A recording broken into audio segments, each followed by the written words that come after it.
चलिए हम लोग स्टार्ट करते हैं। आज से हम लोग रिसर्च मेथोडोलॉजी स्टार्ट करेंगे और ये सिर्फ यूजीसी एग्ज़ाम के लिए नहीं यूज़फुल है, बल्कि आप अगर आगे पीएचडी में जाते हैं, रिसर्च करते हैं या कोई प्रोजेक्ट में इनरोल्ड होते हैं तो उसमें भी ये आपको काम देगा और एग्ज़ाम में तो काम देगा ही।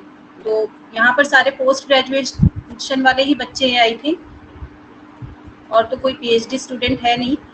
तो हम लोग आज से रिसर्च की बात करेंगे और एमसीक्यूज अभी इसमें ऐड नहीं हुए हैं, क्योंकि एक बार हम लोग पूरा स्ट्रैटेजी और सारी चीज़ें पढ़ ले कि क्या रिसर्च है, क्या टेक्निक है, सारी चीज़ें। उसके बाद फिर जब हम लोग एमसीक्यूज सॉल्व करेंगे रिसर्च मेथोडोलॉजी के ही सारे, तो आपका रिवीजन भी हो जाएगा ये और आपके एमसीक्यूज भी सॉल्व हो जाएंगे।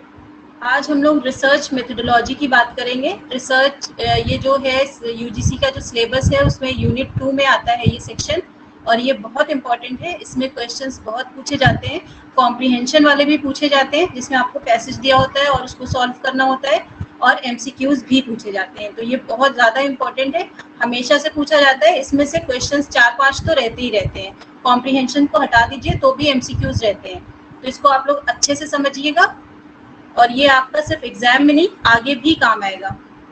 तो पहले हम लोग रिसर्च की मीनिंग देखेंगे, पर्पस और डायमेंशंस देखेंगे।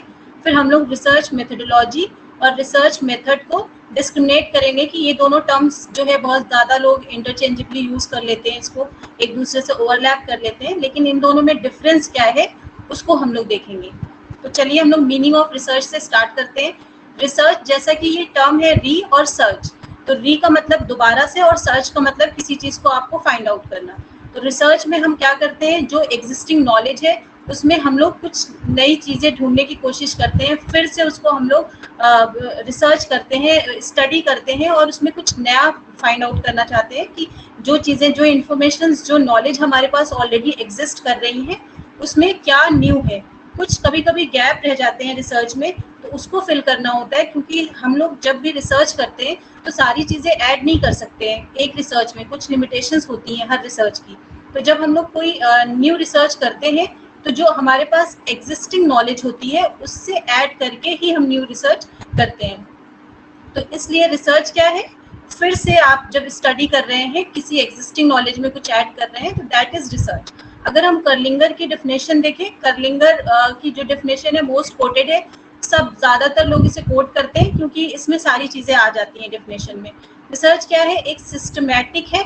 हम लोग जो रिसर्च करते हैं वो ऐसे नहीं कि कहीं से कुछ भी स्टार्ट कर दें, उसमें एक प्रॉपर सिस्टम है, एक प्रॉपर कुछ रूल्स हैं, उसको आपको फॉलो करना होगा। तो ये एक सिस्टमैटिक प्रोसेस है, कंट्रोल्ड वे में की जाती है बहुत सारी। आपको कौन सा वेरिएबल लेना है, कौन सा नहीं लेना है, उन दोनों में किस सिचुएशन में करना है, तो सारी चीज़ें कंट्रोल्ड वे में करते हैं। और एम्पेरिकल होती है रिसर्च। एम्पेरिकल का मतलब you have to prove it with data. ऐसे नहीं कि आपने जो भी बात कही और जो कुछ भी कहा वो आपका रिसर्च हो गया। रिसर्च का मतलब है कि आपके पास डेटा है, आपके पास वैलिड पॉइंट्स है उसको प्रूव करने के लिए कि अगर मेरी ये फाइंडिंग्स आई है तो I have some data, I can prove it that I have done this research, I have found this findings. तो एम्पेरिकल होना चाहिए और क्रिटिकल इन्वेस्टिगेशन होना चाहिए। जैसे आपका जो भी टॉपिक है, किस चीज़ का critical investigation, hypothetical proposition, presumed relationship among natural phenomena. आप जो भी फिनोमिना को स्टडी कर रहे हैं वो नेचुरल भी हो सकता है, रिलेशनशिप कर सकते हैं वेरिएबल्स के बीच में। मान लीजिए आप देखना चाह रहे हैं कि अगर आप कितने घंटे पढ़ते हैं तो उसका आपकी परफॉर्मेंस पे क्या इफेक्ट पड़ता है। तो ये एक फिनोमिना है जिसको आप स्टडी करना चाहते हैं, रिलेशनशिप देखना चाहते हैं। तो उसमें आप कुछ हाइपोथेसिस बनाएंगे कि 4 आवर्स पढ़ने पर ये रिजल्ट आता है, 6 आवर्स पढ़ने पर ये आता है। तो हाइपोथेटिकल प्रोपोजिशन, तो इसको जब आप इन्वेस्टिगेट करेंगे, प्रॉपरली इसको सर्च करेंगे और उसको एनालाइज करेंगे क्रिटिकली, तो ये आपका रिसर्च होगा। तो रिसर्च में क्या क्या पॉइंट्स आते हैं, सिस्टमैटिक होता है, कंट्रोल्ड होता है, एम्पेरिकल होता है और क्रिटिकली इन्वेस्टिगेशन होता है। जो आपने हाइपोथेसिस बनाई है, हाइपोथेसिस की डेफिनेशन, उसकी सारी चीज़ें, एस्पेक्ट्स हम लोग बाद में बात करेंगे। अभी इतना तो आइडिया होगा आपको कि हाइपोथेसिस एक हाइपोथेटिकल स्टेटमेंट होता है जो वेरिएबल्स के रिलेशनशिप को शो करता है। फिर अब हम लोग देख लेते हैं रिसर्च की गोल्स और पर्पस, दोनों एक ही बात है, गोल कहें या पर्पस क्या होते हैं। तो इसमें मेन पहला होता है डिस्क्रिप्टिव। फिर आपकी रिसर्च डिस्क्रिप्टिव के साथ साथ एक्सप्लोरेटरी भी होना चाहिए। फिर वो प्रिडिक्टिव होना चाहिए, एक्सप्लेनेटरी होना चाहिए, कंट्रोल और एप्लीकेशन भी होना चाहिए, उसकी एप्लीकेबिलिटी क्या है। तो चलिए एक एक सीखते हैं कि क्या है। डिस्क्रिप्टिव जो आपकी रिसर्च होती है वो आप पर्टिकुलर किसी इंडिविजुअल किसी सिचुएशन का डिटेल्ड एनालिसिस होती है। अभी हम लोग जब इसका डायमेंशंस पढ़ेंगे तो इसमें और डिटेल में पढ़ेंगे कि डिस्क्रिप्टिव रिसर्च क्या होती है। बस ये इसके टर्म से समझ लीजिए कि इसमें डिटेल्ड एनालिसिस होती है, पूरा डिटेल्ड उस फिनोमिना का, उस इंडिविजुअल का, उस स्टडी का पूरा डिटेल होता है। और एक्सप्लोरेटरी में क्या होता है, आप रिसर्च में जब दो वेरिएबल्स को किसी रिलेशनशिप को पता करते हैं कि क्या फाइंडिंग्स है, तो वो एक्सप्लोरेटरी होता है। ठीक है, कोई फिनोमिना है उसमें आप एक्सप्लोर कर रहे हैं रिसर्च को, ठीक है, कि इसमें क्या आएगी, क्या फाइंडिंग्स, ये व्हाट पर एम्फेसाइज करता है। अभी हम लोग देखेंगे आगे इसको फिर से। फिर प्रेडिक्टिव रिसर्च आपकी प्रेडिक्टिव होनी चाहिए। आपने जो भी फाइंडिंग्स पाई, जो भी चीजें, उसको आप प्रेडिक्ट कर सकते हैं कि नेक्स्ट टाइम जब ये पर्टिकुलर वेरिएबल होगा, ये पर्टिकुलर सिचुएशन होगी, तो फिर ऐसे ही परफॉर्मेंस होगी। आप उसको प्रेडिक्ट कर सकते हैं कि मेरी ये फाइंडिंग्स है और नेक्स्ट टाइम अगर ये चीजें फिर से अवेलेबल होंगी तो फिर से सेम फाइंडिंग्स आ सकती हैं। तो you have the predictivity of research. फिर हम लोग के पास एक्सप्लेनेशन होना चाहिए, व्हाई हमने जो रिसर्च किया है उसकी जो फाइंडिंग्स आई है वो क्यों आई है।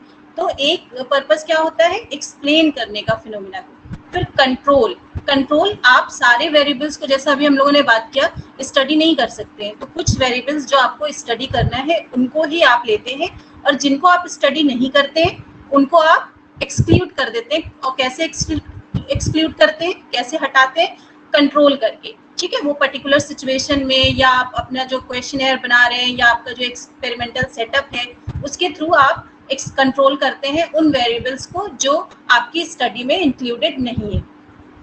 फिर हम लोग एप्लीकेशन की बात करते हैं। जो भी आपने रिसर्च किया, जो भी फाइंडिंग्स किया, उसको आप ह्यूमंस पर कैसे अप्लाई कर रहे हैं। आपकी अगर फाइंडिंग्स स्टडी की और उसकी परफॉर्मेंस पे आई, तो क्या आपने इसको अप्लाई किया। अगर आपने एक रिसर्च किया और ये पाया कि 5 आवर्स अगर आप रोज पढ़ते हैं तो it will lead to success, ठीक है, आपका एग्जाम क्वालिफाई हो जाएगा, ये आपकी फाइंडिंग्स है मान लीजिए।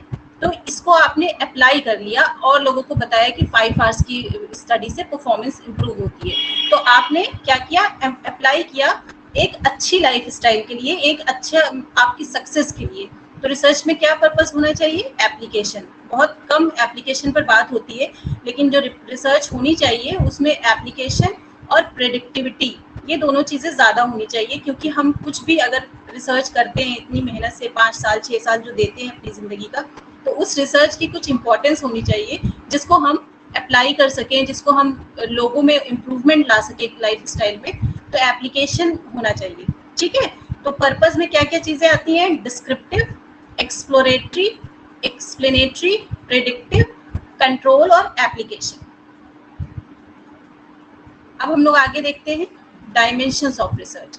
डायमेंशंस में, डायमेंशन का क्या मतलब होता है, आपके पास कोई वेरिएबल है मान लीजिए, तो उसकी जो प्रॉपर्टी है या उसकी जो क्वालिटी है उसको बोलते हैं वेरिएबल। जैसे कि आपने किसी भी चीज़ का कोई जो ऑब्जेक्ट है, जो फिजिकल ऑब्जेक्ट है जिसको आप देख सकते हैं, तो उसकी पर्टिकुलर कुछ लेंथ होगी, कुछ हाइट होगी, कुछ डेप्थ होगी, कुछ वेट होगा। तो ये क्या है, उसकी डायमेंशंस है, हाइट, विड्थ और लेंथ, सब ये सारी चीज़ें डायमेंशंस है। तो उसी तरह रिसर्च की कुछ डायमेंशंस होते हैं और हम लोग इसको 4 कैटेगराइजेशन में रखेंगे। पहला तो जो रिसर्च का यूज़ है, रिसर्च किस तरह, उसकी यूटिलिटी क्या है, तो उसके बेसिस पे हम इसको एक डायमेंशन में रखेंगे। फिर दूसरा उसका पर्पस क्या है, ठीक है, उसका एम क्या है, आपकी रिसर्च का उद्देश्य क्या है, तो वो पर्पस में आ जाएगा। फिर तीसरा आ जाएगा टाइम डायमेंशन। आपकी जो रिसर्च होती है, कुछ रिसर्च पर्टिकुलर टाइम के लिए होती है, कुछ जो है लॉन्गिट्यूडनल होती है, लंबे समय के लिए चलती है, तो वो हो जाती है टाइम डायमेंशन के बेस पे रिसर्च। फिर हमारा जो डेटा कलेक्शन होता है, जो बहुत इंपॉर्टेंट होता है, जो हमारी स्टडीज़ को बताता है कि हमने इस बेसिस पे ये बात कही है, जो हमारी फाइंडिंग्स है, तो डेटा कलेक्शन भी एक डायमेंशन होता है। क्योंकि हमारी जो भी फाइंडिंग्स आती हैं, जो भी चीज़ें होती हैं, इस पर ही डिपेंड करती हैं डेटा कलेक्शन पे। और ये 2 तरह से डेटा कलेक्शन किया जा सकता है, या तो आपकी रिसर्च क्वांटिटेटिव डेटा से हो या क्वालिटेटिव डेटा से। इसके जो वो है यूज़ ऑफ रिसर्च से हम लोग स्टार्ट करेंगे। तो यूज़ ऑफ रिसर्च का जो है उसमें बेसिक होता है और अप्लाइड होता है।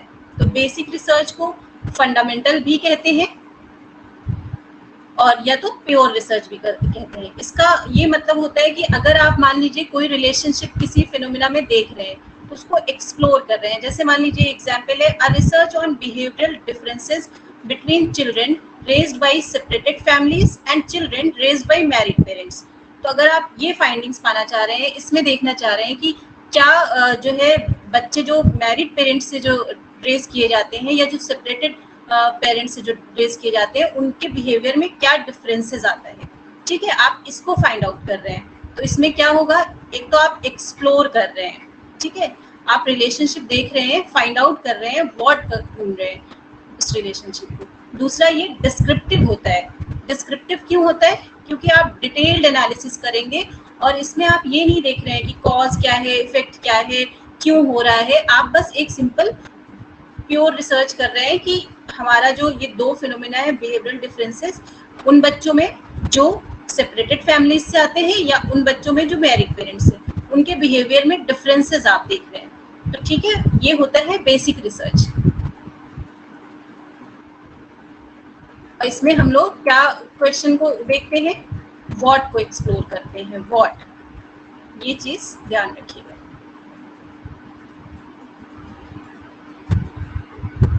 फिर हम लोग देखेंगे अप्लाइड रिसर्च। अप्लाइड रिसर्च में आपका ट्रीटमेंट की बात होती है। आप ये प्रॉब्लम स्पेसिफिक होती है, आपकी एक प्रॉब्लम होती है पर्टिकुलर, और उस प्रॉब्लम को सल्यूशन जब आप ढूंढते हैं अपनी रिसर्च में तो वो अप्लाइड रिसर्च होती है। जैसे कि आपने इन्वेस्टिगेट किया, investigating the effectiveness of different treatment approach in reducing anxiety. मान लीजिए आपकी जो स्टडी है वो जितने डिफरेंट अप्रोचेस हैं एंजाइटी को रिड्यूस करने के, उस पर बेस्ड है। तो फिर आप सारे अप्रोचेस को पढ़ेंगे ट्रीटमेंट के, उसके बाद फाइंडिंग्स देखेंगे, फिर आप बताएंगे कि अगर आप एंजाइटी जो एक प्रॉब्लम है उसकी हटाना चाहते हैं, उसकी ट्रीटमेंट को देखना चाहते हैं कि कौन सा ट्रीटमेंट ज़्यादा इफेक्टिव है, तो आप ये इसमें एक प्रॉब्लम को सॉल्व कर रहे हैं, प्रॉब्लम ओरिएंटेड है ये रिसर्च आपकी। तो ये हो जाएगी आपकी अप्लाइड रिसर्च, जिसमें आप प्रॉब्लम को सॉल्व करते हैं। अगर हम इसको एग्जाम्पल के तौर पर देखें, दोनों की बेसिक और अप्लाइड क्या होती है, तो a social psychologist performing basic research on violence might look at how different factors might contribute to violence in general। ठीक है, अगर आप मान लीजिए रिसर्च कर रहे हैं जिसमें आप ये देख रहे हैं कि जो वायलेंस है वो जो है अलग अलग जो फैक्टर्स होते हैं वो वायलेंस में कैसे क्रिएट करते हैं, तो ये आपका हो जाएगा बेसिक रिसर्च, फंडामेंटल रिसर्च, जिसमें आप फैक्टर्स को देख रहे हैं, एक्सप्लोर कर रहे हैं, डिस्क्रिप्टिव देख रहे हैं। लेकिन जब आप ये देखेंगे कि a psychologist conducting applied research might tackle the question of what type of program can be implemented। अब हम लोग प्रॉब्लम को सॉल्व करने की कोशिश कर रहे हैं कि जो वायलेंस है बच्चों में, स्कूल सेटिंग के बच्चों में, उसको अगर रिड्यूस करेंगे तो कौन से प्रोग्राम्स को इम्प्लीमेंट करेंगे। अगर आपकी स्टडी या रिसर्च ये फाइंड आउट करने की कोशिश करेगी कि कौन सा प्रोग्राम है जो इम्प्लीमेंट किया जाए तो बच्चों में वायलेंस डिक्रीज करेगा, तो ये हो जाएगा आपका अप्लाइड रिसर्च। तो अप्लाइड रिसर्च आपकी प्रॉब्लम ओरिएंटेड होती है और जो बेसिक रिसर्च होती है एक्सप्लोरेटरी होती है, उसमें आप देखते हैं कि क्या रिलेशनशिप है, क्या है उसमें। फिर हम लोग पर्पस ऑफ रिसर्च के बेसिस पे बात करेंगे। पहला हमारा था यूज ऑफ रिसर्च, फिर दूसरा है पर्पस, कि हम जो रिसर्च कर रहे हैं उसका क्या पर्पस है।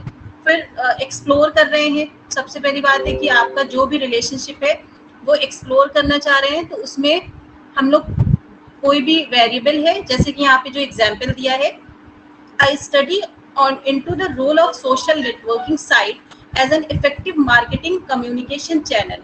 आप एक स्टडी कर रहे हैं जिसमें जो डिफरेंट सोशल नेटवर्किंग साइट होती है, you must be aware of different social networking site, तो ये मार्केटिंग कम्युनिकेशन चैनल की तरह काम कर रहा है। तो इसको जब आप स्टडी कर रहे हैं तो ये आप एक्सप्लोर कर रहे हैं, आप क्या कर रहे हैं, रिलेशनशिप को, फाइंडिंग्स को एक्सप्लोर कर रहे हैं, देखना चाह रहे हैं कि क्या है इसमें।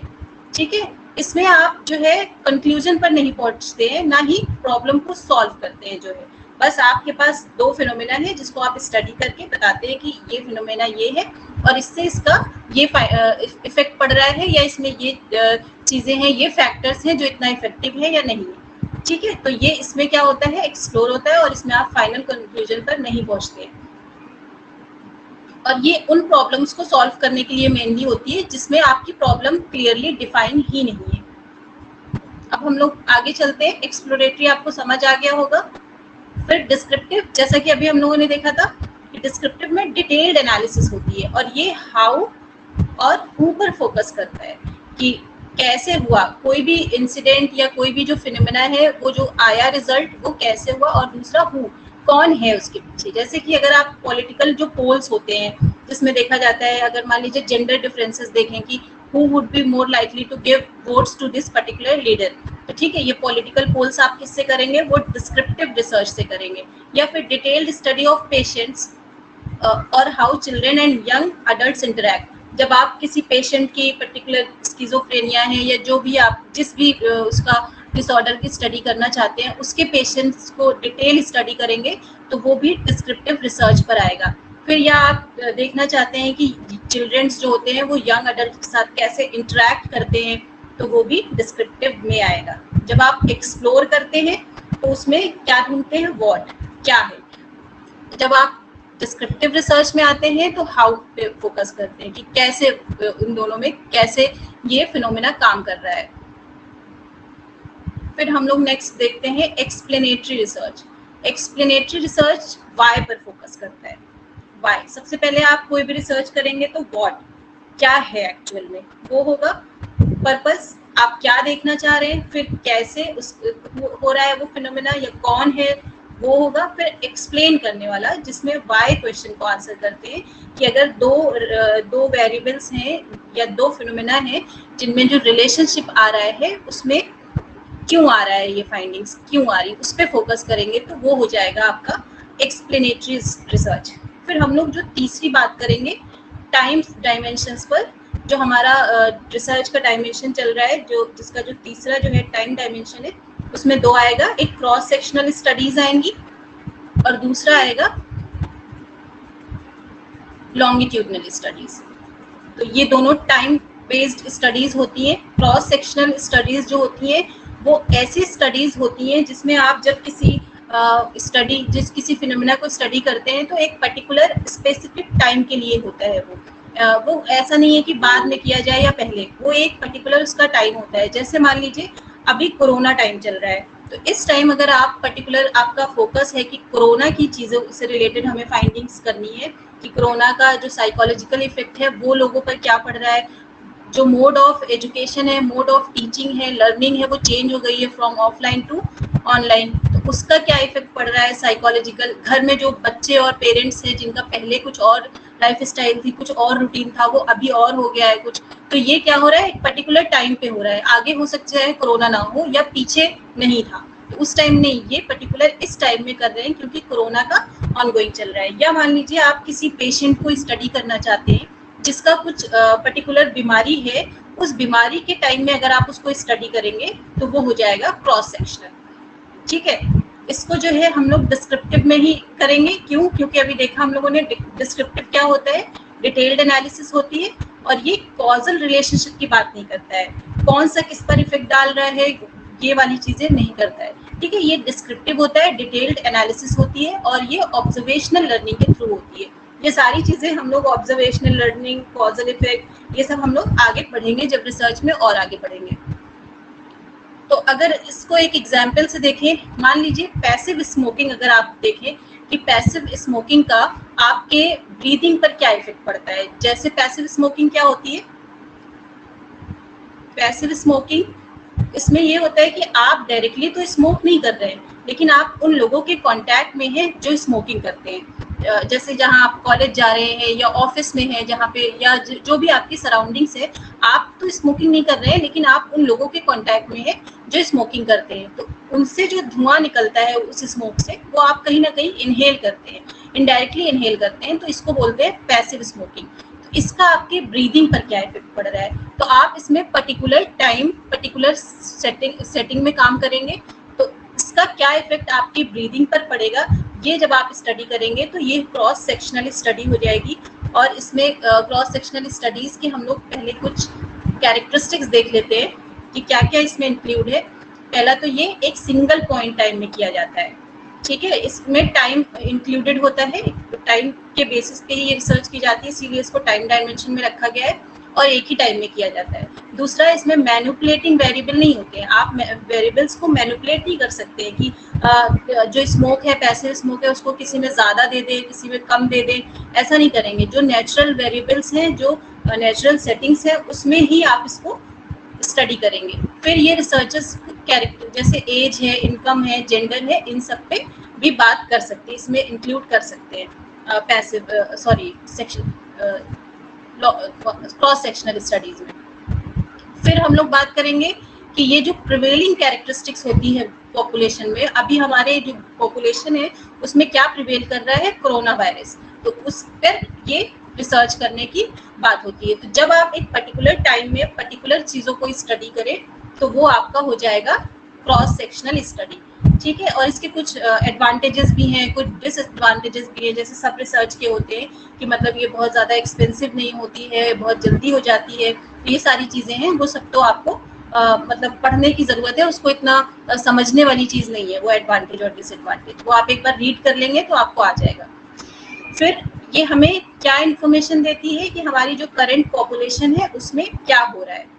अब जैसे मान लीजिए, इस फिगर से समझते हैं कि मान लीजिए आपकी टारगेट पॉपुलेशन है, टारगेट पॉपुलेशन जो जिसमें हमें स्टडी करना होता है, जो हमारा इंटरेस्ट होता है, जिसमें कि ये हमारे पास ये वेरिएबल्स यहाँ से मिलेंगे जो हमारा स्टडी में काम आएंगे। फिर उसमें हम सैंपल लेते हैं, एक पर्टिकुलर, जैसे स्कूल के बच्चों में कर रहे हैं तो स्कूल के बच्चों में आप कुछ सैंपल्स उठाएंगे, कुछ बच्चों को उठाएंगे, जितना भी आपका एन होगा, 200 300 जो भी आपका एन होगा, फिर वो सैंपल हो जाएगा।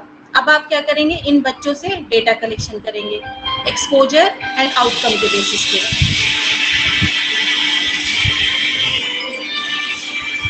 डेटा कलेक्शन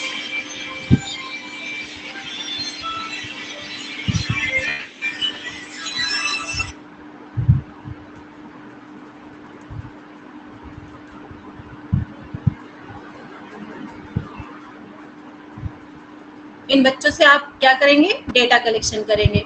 फिर इसमें जो डेटा कलेक्शन होता है उसमें जो आपका आउटकम वेरिएबल होता है और जो एक्सपोजर होता है वो एक साथ होता है, इसीलिए आप इसमें कॉजल रिलेशंस नहीं देखते हैं, क्योंकि इसमें जो कॉजल में क्या होता है, एक चीज आ रही है फिर उसका आप इफेक्ट देख रहे हैं, किसका इफेक्ट किस पर पड़ रहा है, क्या रिलेशनशिप है, लेकिन इसमें ऐसा नहीं है, इसमें दोनों वेरिएबल्स एक साथ प्रेजेंट किए जाएंगे। फिर आपका क्या हुआ, आपने डेटा कलेक्शन किया, डेटा कलेक्शन कैसे किया, एक्सपोज्ड एंड आउटकम एक साथ प्रेजेंट किया। दूसरे में क्या हुआ, एक्सपोज्ड एंड नो आउटकम। फिर अनएक्सपोज्ड मतलब आपको एक्सपोज नहीं मिला और आउटकम आपका प्रेजेंट था, फिर ना तो कोई एक्सपोजर था और ना ही आउटकम था। तो इस तरह से हम लोग क्रॉस सेक्शनल स्टडी जब करते हैं तो इसके कुछ पॉइंट्स हैं, वो समझ लीजिए। पहला तो ये टाइम बेस्ड होता है, दूसरा इसमें जो है जो वेरिएबल्स होते हैं वो एक साथ काम करते हैं, साइमल्टेनियस होते हैं, मतलब आप इसमें एक साथ दोनों वेरिएबल्स को रखते हैं। फिर इसमें क्या होता है, ये प्रिवेलिंग कैरेक्टरिस्टिक्स पर काम करता है। अब हम लोग लॉन्गिट्यूडनल स्टडी को देख लेते हैं कि लॉन्गिट्यूडनल स्टडी क्या होती है। लॉन्गिट्यूडनल स्टडीज वो स्टडीज होती हैं, वो रिसर्च होती है जिसमें आप एक पर्टिकुलर लंबे टाइम के लिए उसको आप करते हैं, और ये कोरिलेशनल रिसर्च भी हो सकती है, ठीक है। और इसमें क्या करते हैं, जैसे मान लीजिए डेवलपमेंटल साइकोलॉजिस्ट हैं या कोई भी इसको कर सकता है, उसमें डेवलपमेंटल साइकोलॉजिस्ट का एग्जाम्पल है कि वो एक पर्टिकुलर एज ग्रुप के बच्चों को देखना चाहते हैं कि उन एज ग्रुप बच्चों में क्या कैसा परफॉर्मेंस है, या अपने पेरेंट्स से वो कैसे इंटरेक्ट करते हैं, बर्थ के टाइम कैसे करते हैं, फिर उसके बाद 2 इयर्स के हो जाते हैं तो कैसे करते हैं, फिर उसके बाद 5 इयर्स के। तो ये ऑनगोइंग रिसर्च चल रही है, उन्होंने पहले स्टडी किया बर्थ से, फिर उसके बाद 2 इयर्स, फिर 5 इयर्स, क्या हो सकता है फ्रॉम बर्थ टू 10 इयर्स तक के बच्चों को स्टडी कर रहा है अगर डेवलपमेंटल साइकोलॉजिस्ट। तो क्या हो रहा है, ये ऑनगोइंग चल रहा है, लंबी रिसर्च चल रही है और उसमें पूरा डिटेल्ड एनालिसिस हो रही है। फिर इसमें ऑब्जर्वेशंस भी होते हैं और क्या होता है, कोरिलेशनल रिसर्च भी होती है, ठीक है। इसमें हम लोग देखते हैं कि रिलेशनशिप क्या है, एज का फैक्टर देख सकते हैं, या जो भी आपका पर्टिकुलर एम है रिसर्च का उसमें।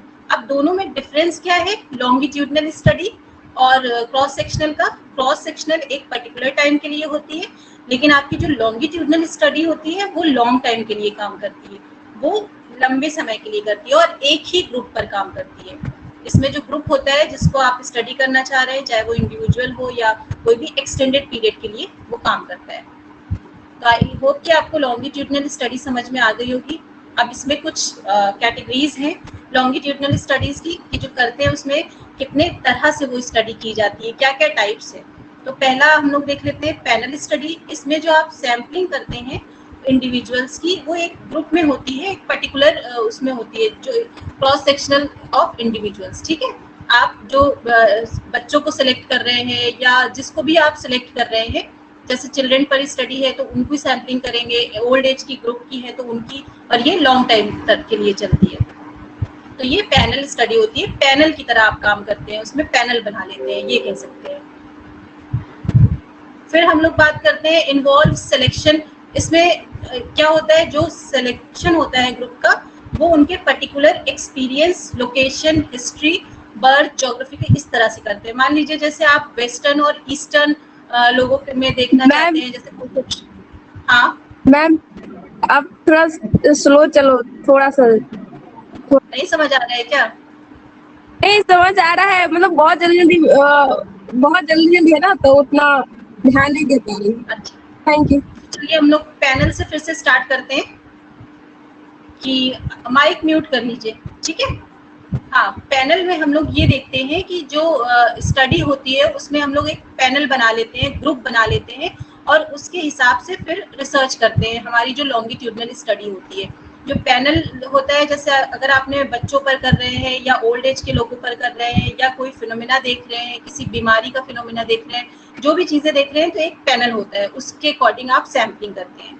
फिर हमारा जो कोहर्ट स्टडी है, इसमें जो आपकी सैम्पलिंग होती है वो आप एक पर्टिकुलर वजह से सैम्पलिंग करते हैं, कि जो आपका सैंपल है उसके पास पर्टिकुलर एक्सपीरियंस है या फिर वो किसी पर्टिकुलर ज्योग्राफिकल बैकग्राउंड से बिलोंग करता है। मान लीजिए आप जो स्टडी कर रहे हैं वो या ईस्टर्न की है या वेस्टर्न की है, या आप देख रहे हैं कि ईस्टर्न के बच्चे इस तरह से बड़े होते हैं, उनका पेरेंट्स से रिलेशनशिप कैसा होता है, और जो वेस्टर्न के बच्चे हैं उनका पेरेंट्स के साथ कैसा रिलेशनशिप होता है। तो जो आपकी सैम्पलिंग होगी फिर वो ज्योग्राफिकल बैकग्राउंड से पर डिपेंड करेगी, आप ईस्टर्न के बच्चों को लेंगे और वेस्टर्न को। फिर यार मान लीजिए आप कोई हिस्टोरिकल एक्सपीरियंसेस जानना चाहते हैं, तो ऐसे लोगों को अपने सैम्पलिंग में इंक्लूड करेंगे जिनके पास वो एक्सपीरियंसेस हैं जो आपकी स्टडी से रिलेटेड है।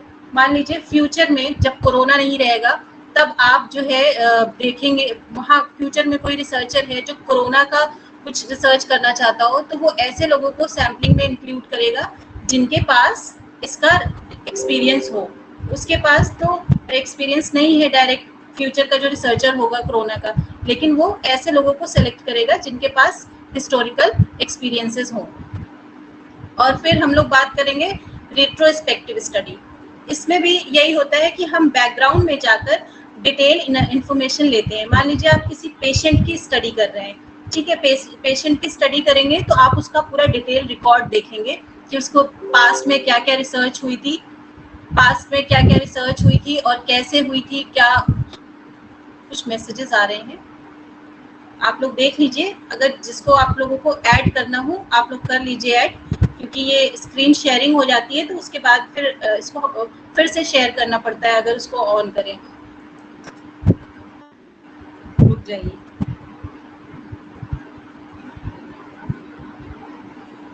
इसीलिए मैं पहले भेज देती हूँ कि आप लोग उसको ऐड कर लीजिए, लेकिन बाद में फिर बच्चे आते हैं, एनरोल होते हैं। चलिए हमने इनको ऐड कर लिया है जो लोग आ गए हैं।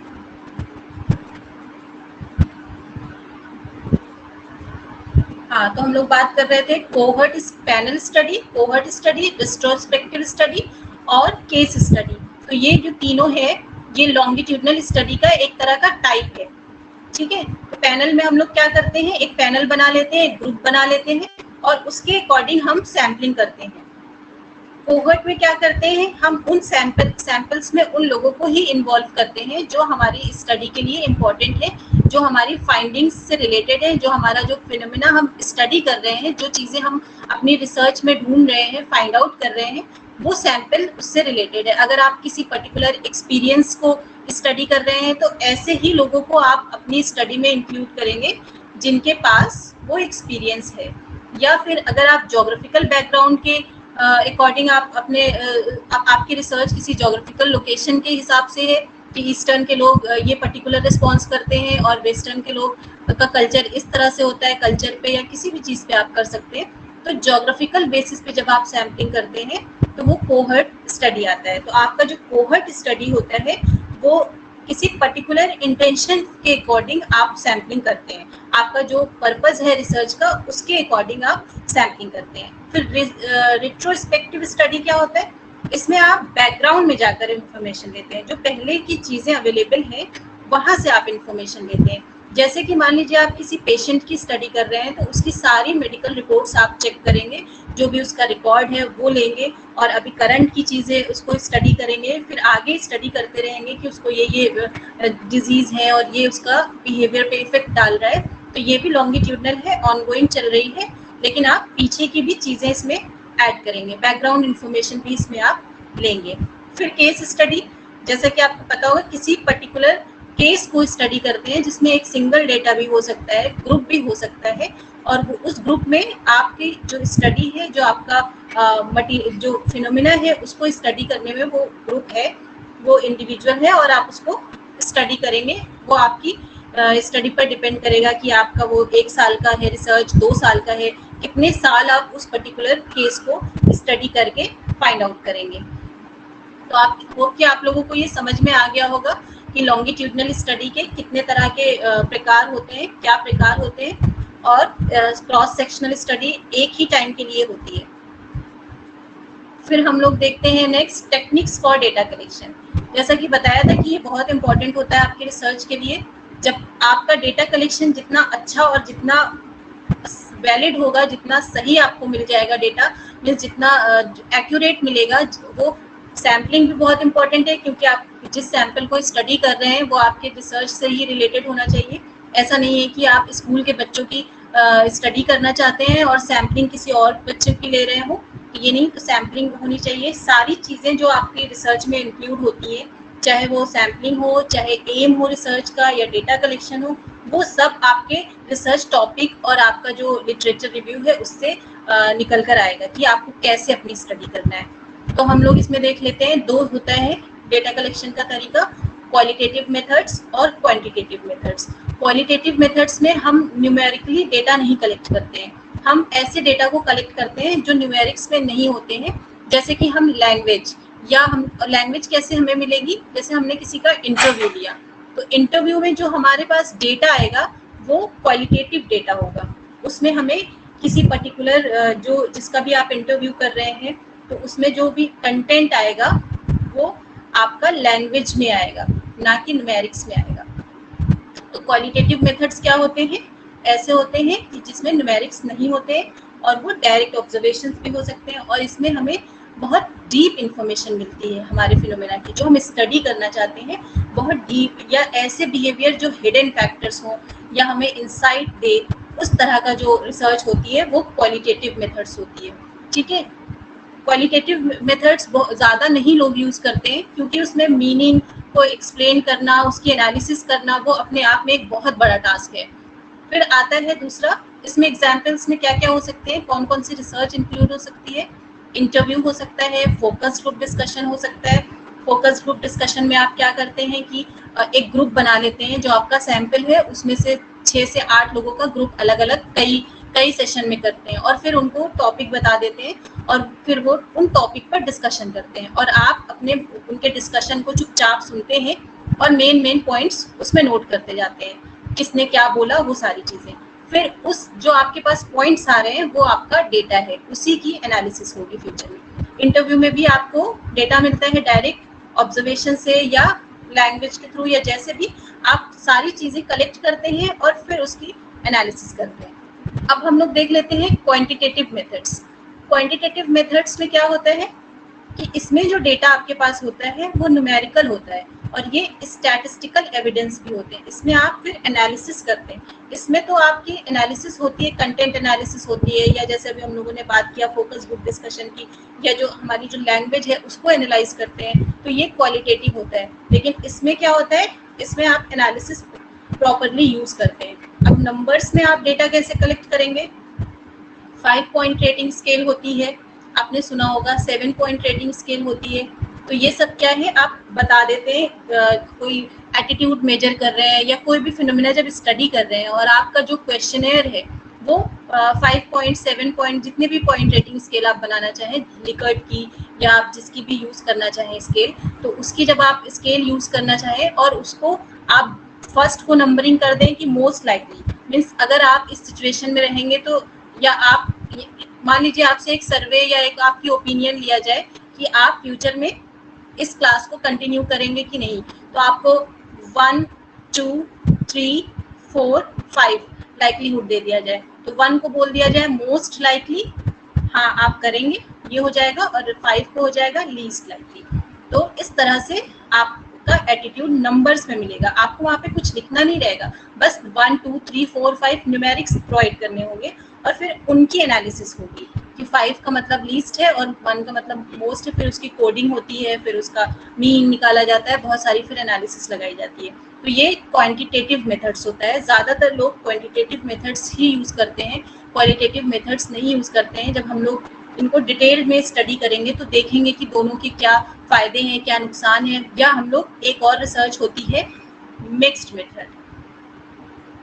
अब जो लोग रिसर्च करना है ज़्यादातर अब जो करते हैं वो मिक्स्ड मेथड करते हैं, उसमें वो क्वालिटेटिव और क्वांटिटेटिव दोनों को इन्वॉल्व करते हैं, क्वांटिटेटिव और क्वालिटेटिव।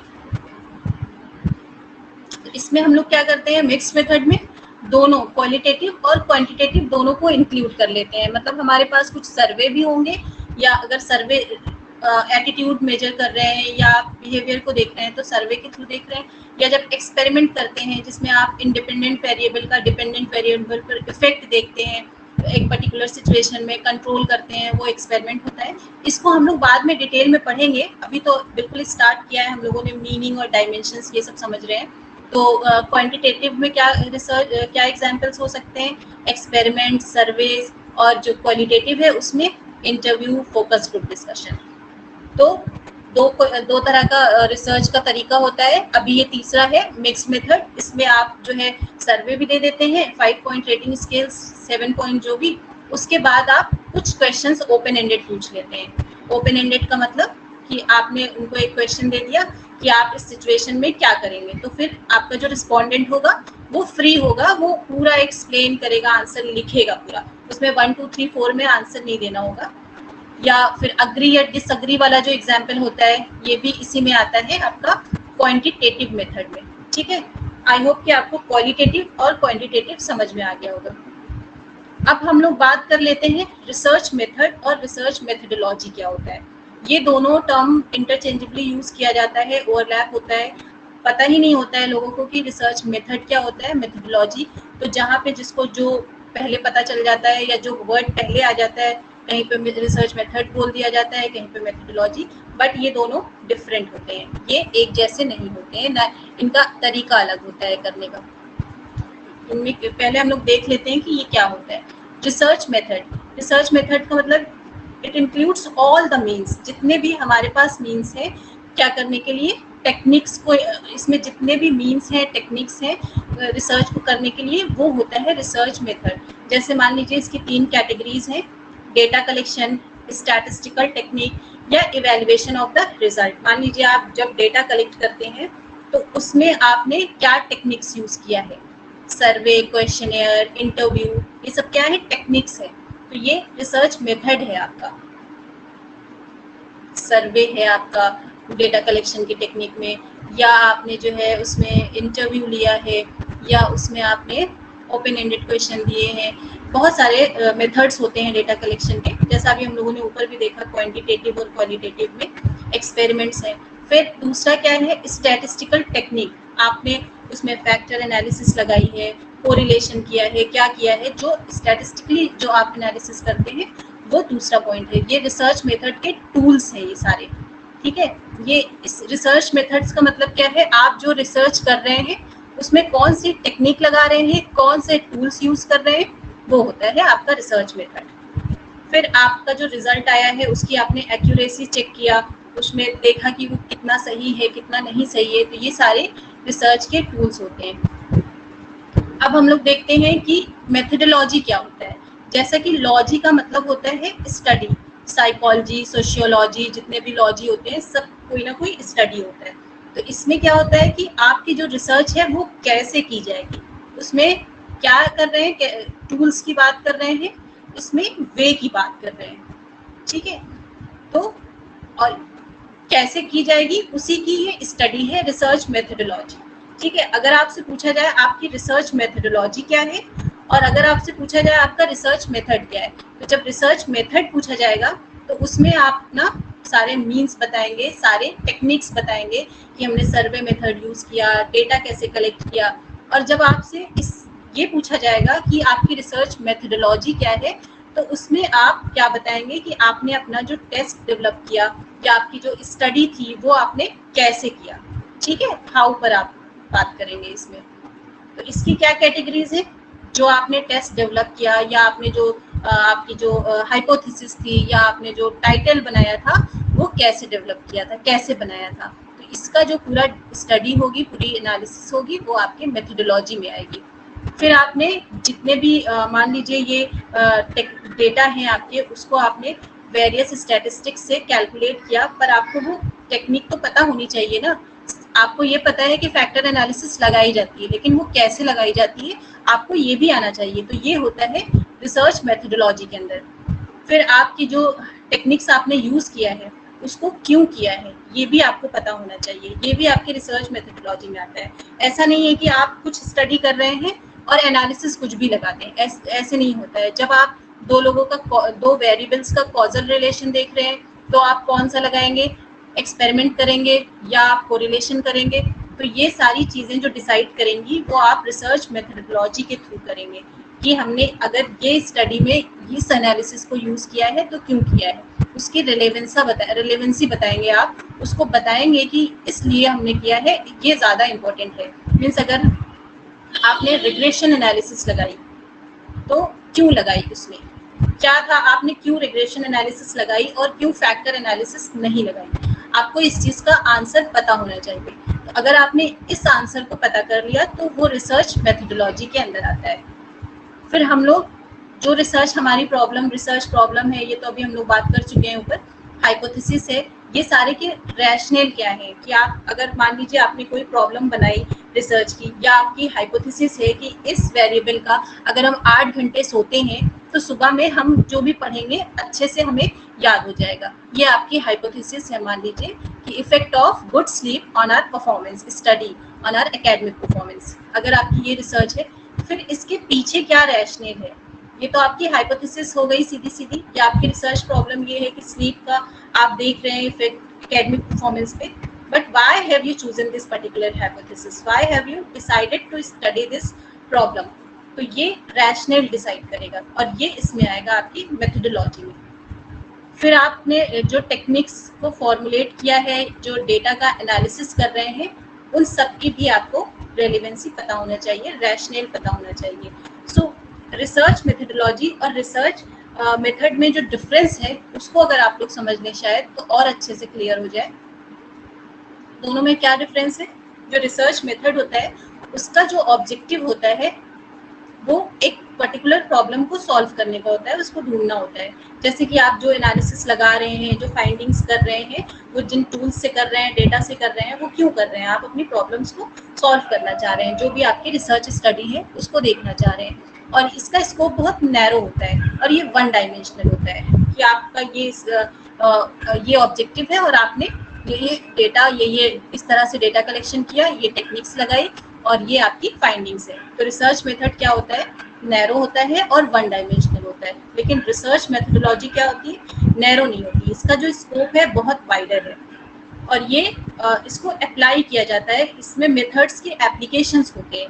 तो ये एप्लीकेशन की बात करता है और इसमें कई डायमेंशंस होते हैं, एक डायमेंशन की बात नहीं कर रहा है। मान लीजिए आपने प्रॉब्लम की बात किया, तो प्रॉब्लम्स को जो आप लोगों ने फॉर्मुलेट किया, हाइपोथेसिस बनाई, तो उसमें आपने क्यों बनाई, कैसे बनाई, कई डायमेंशंस इंक्लूड करके आप उसको एक्सप्लेन कर रहे हैं, तो ये मेनी डायमेंशंस होते हैं।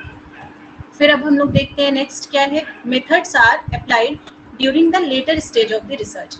जो मेथड्स होते हैं, डेटा कलेक्शन कैसे करना है, क्या सर्वे मेथड करना है, क्वेश्चनेयर यूज करना है, तो ये जो यूज होता है रिसर्च मेथड वाला जो क्वेश्चन आता है वो लेटर वाले पार्ट में आता है, मतलब बाद में आता है।